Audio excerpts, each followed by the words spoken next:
C'est quand même une grosse victoire. C'est une belle victoire. Ouais, c'est une belle victoire. C'est la victoire de l'équipe d'abord. Parce que on a fait un gros travail défensif depuis un bon moment, là, depuis le mois de janvier. Et on laisse effectivement cet adversaire à 63 points, qui était régulièrement à plus de 90 points, en particulier à domicile. Et donc, on ne voulait surtout pas jouer un match d'attaque. Parce qu'on n'a sans doute pas les moyens. Voilà. Et, je suis content de la façon dont on a abordé ce match-là. Je trouvais que l'équipe était bien dans sa tête et on sait que c'est capital. Et puis on a répondu présent, on a joué juste. J'entendais le coach dire on est à 50% à 3 points, mais c'était pas des mauvais tirs, c'était des tirs bien préparés. L'adversaire avait fait le choix de doubler poste bas. Ça veut dire qu'à certains moments, si on fait le choix de verrouiller le jeu intérieur, on s'expose à des shoots extérieurs. Et là, on a trouvé des joueurs capables de les mettre.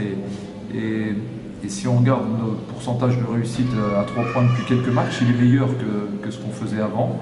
Parce qu'on a d'autres joueurs capables de tirer. Je pense à Steph, par exemple. On a un jeu qui est un peu mieux en place aussi. Et c'est des bons shoots. Donc on a plus de chances de les marquer. Et puis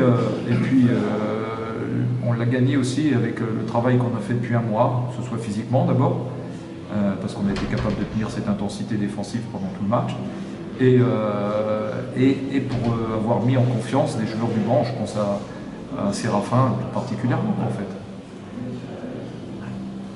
Bon, en première mi-temps, au rebond, vous avez quand même sacrément souffert.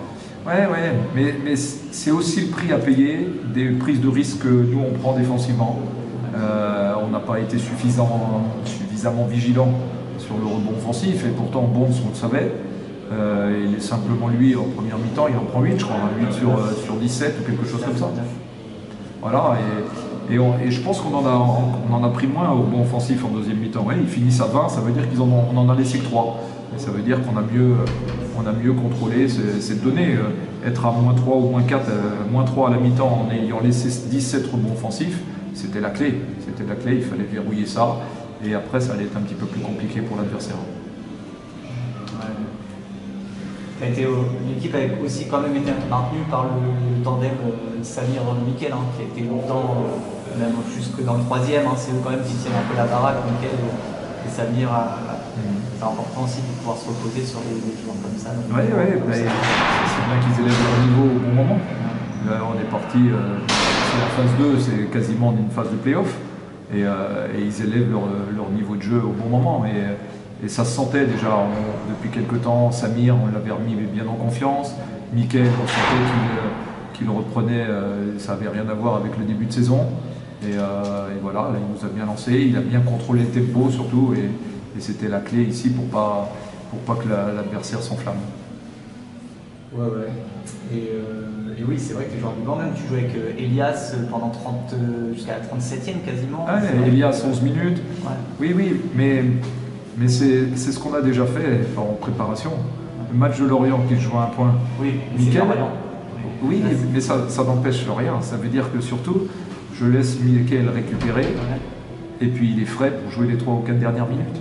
Et quand il a besoin de prendre des initiatives à la fin, il est frais, il n'est pas cramé. Et le travail d'Elias sur les minutes qui précèdent le money time est capital. En plus, il met 2 tirs, je crois, qui sont des tirs importants.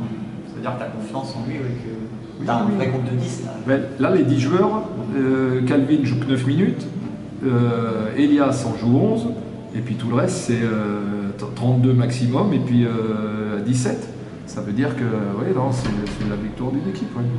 C'est bon augure. Oui, maintenant il faut zapper ça et puis être très focus sur Orchid, parce qu'on sait que les matchs à domicile sur ces 10 matchs-là, il ne faut pas en lâcher et il faut aller les chercher. C'est quand même pas rien de venir gagner ici dès la première année, c'est important à la fois d'entretenir la bonne dynamique et de lancer cette deuxième phase.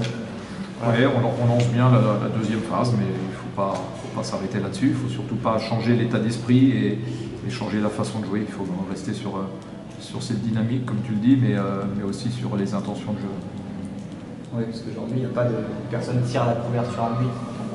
Non, non, c'est bien. On a su jouer pour les joueurs qui étaient bien. Enfin, lequel a pris les bonnes responsabilités. Samir a vu qu'il était bien et il a pris les responsabilités. Voilà.